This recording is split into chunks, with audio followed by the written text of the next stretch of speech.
Summer is just around the corner. The graduation invitation starts showing up in the mailbox. Your neighbor's yard has that big sign out front. A party you can hear from inside your house. And your child should be graduating too. Or maybe it's the family vacation, the one you always took together. And somebody said, we should still go. And you don't even know how to answer that. Or maybe it's the first week of summer and the house is too quiet. And you don't know what to do with your hands. Because for years, summer meant something. It meant a schedule built around your child. A rhythm that was yours. Now the whole world feels like it's shifting into this season of celebration. And you're standing in the middle of wondering how you're going to get through the next 3 months. Welcome back to the Grief Mentor podcast. This is your host, Teresa Davis. If summer feels like something you have to brace for, stay with me. Because today I'm going to give you some practical tools to help you survive summer and find rhythms that will support you through it.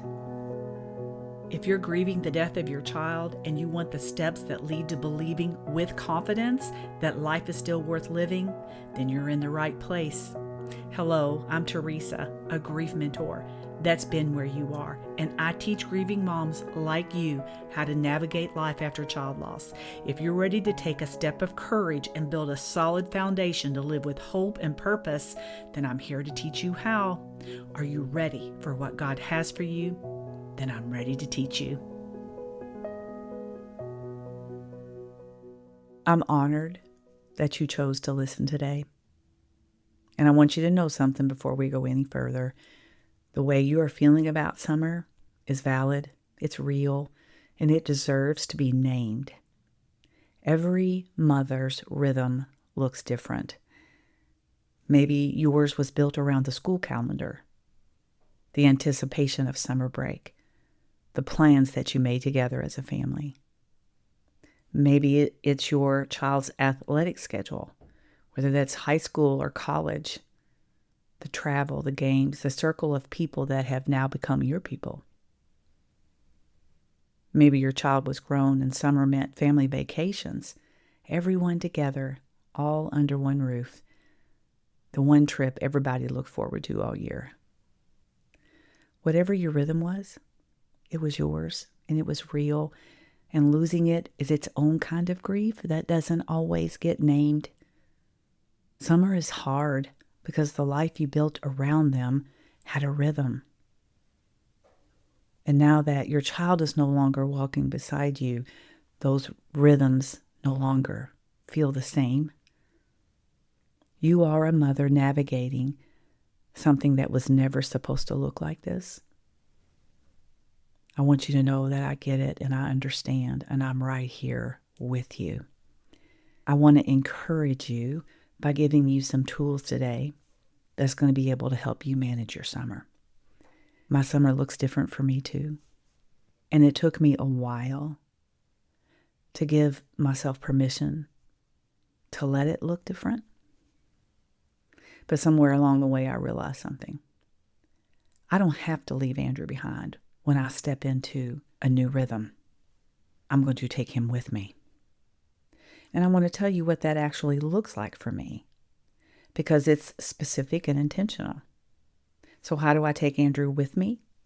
Well, sometimes it's his blanket that was made from his clothes. It was a collaborative effort between my daughter-in-law, Erica, my daughter, Sarah, and myself, and it is very precious to me. Sometimes it's a picture. Sometimes it's the backpack, the one Andrew helped me find, the one we picked out together.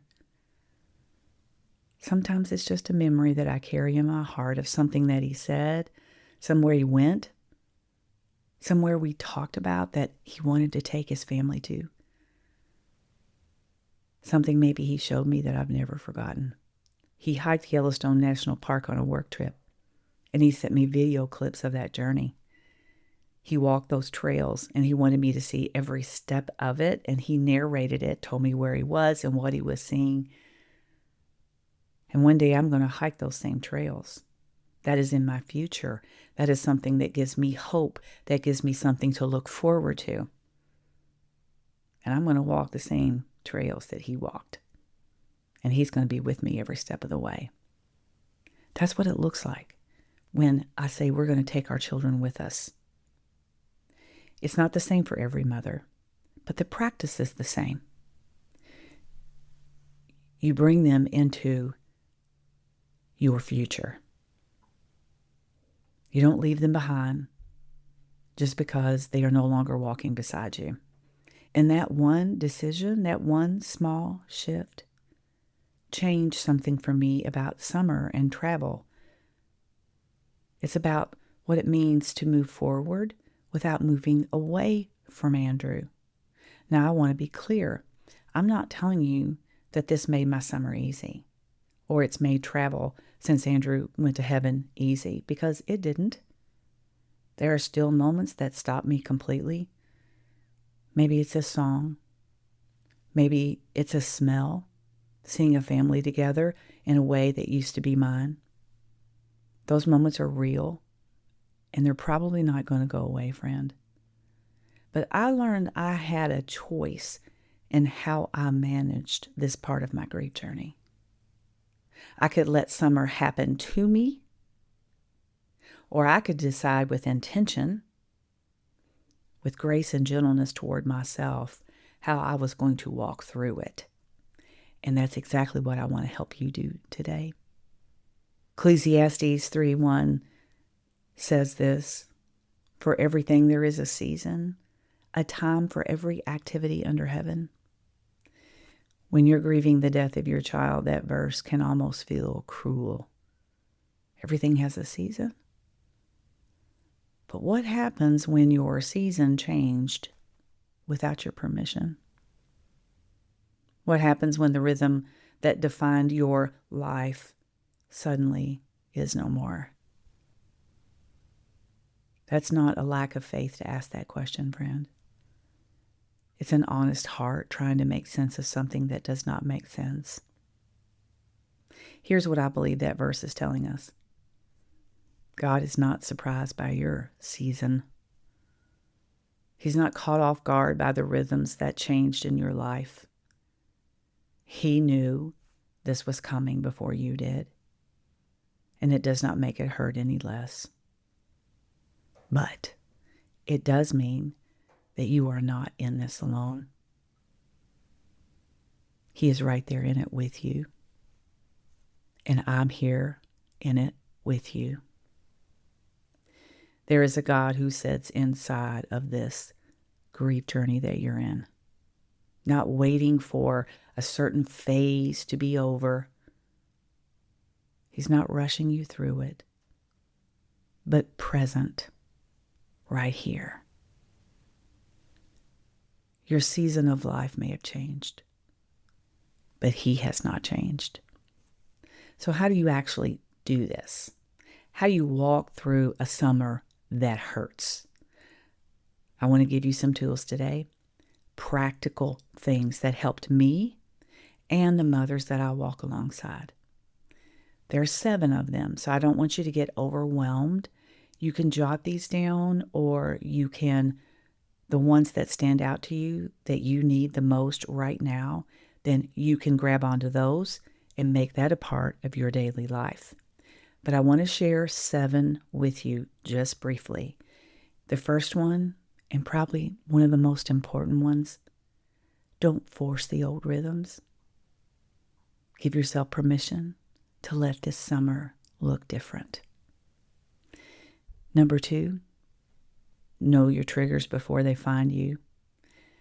This may be difficult if you are early in your grief journey, but if your child was supposed to graduate this year, you know for a fact that anything to do with graduation is going to be difficult for you. Graduation parties. Maybe it's that family reunion, that vacation spot you always went to.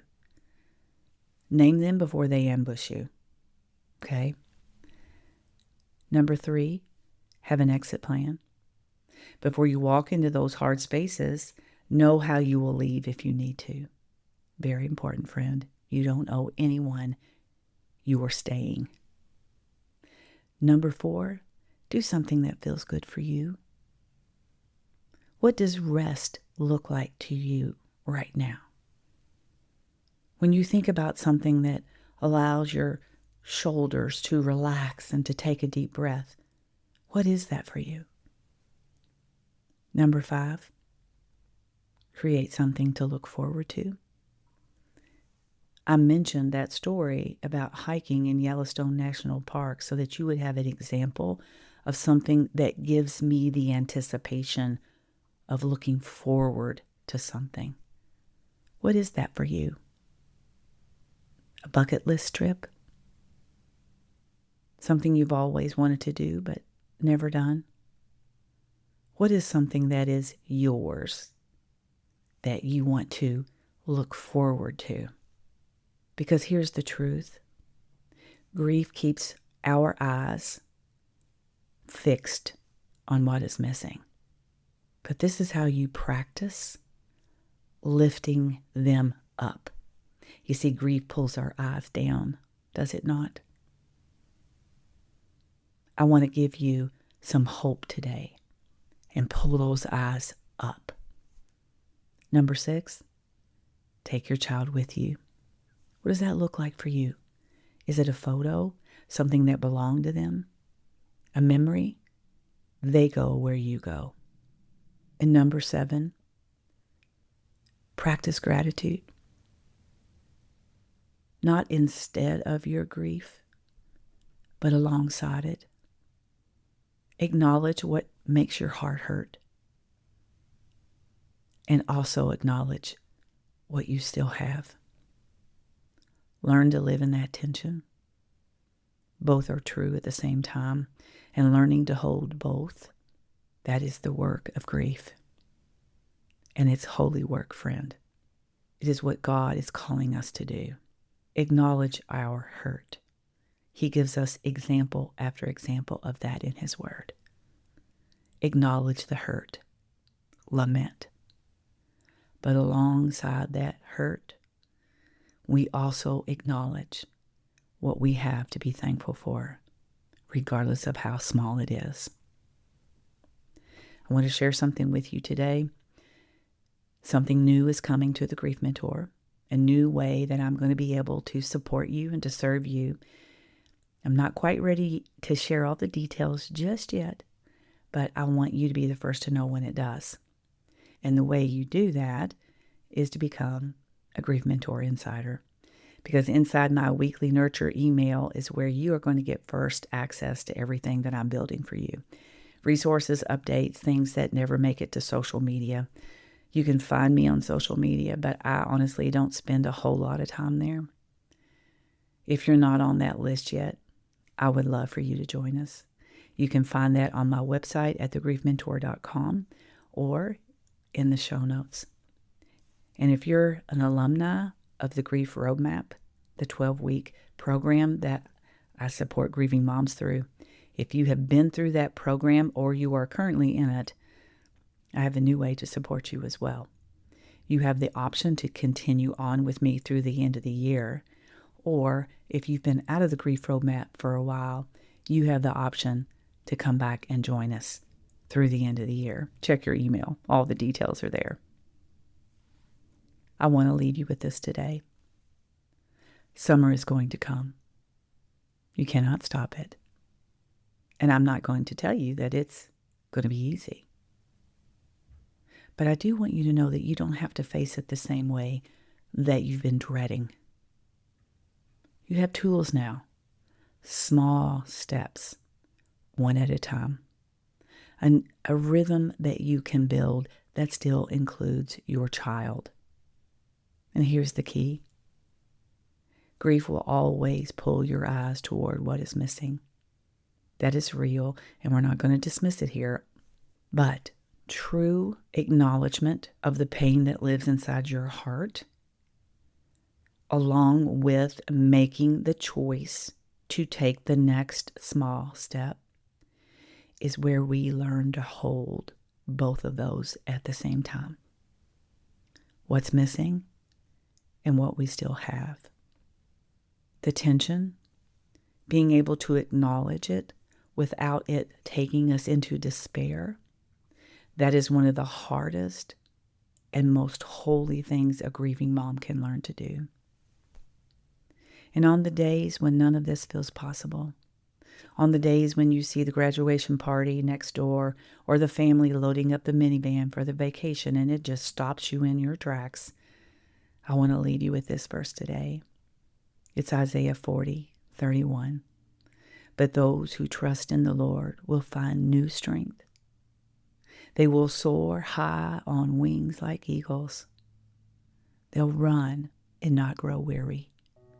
They will walk and not faint. You see, friend, this kind of strength is not your own. And it is a reminder that you are not walking this journey alone. God is in every part of your story. He is walking with you through it right now. You are going to make it through this summer, one small step at a time. Okay? Next week, we're going to add a very important part to how we face our tomorrows when our children are no longer walking beside us. I will see you then. And that's all I have for you today. So until next time, take care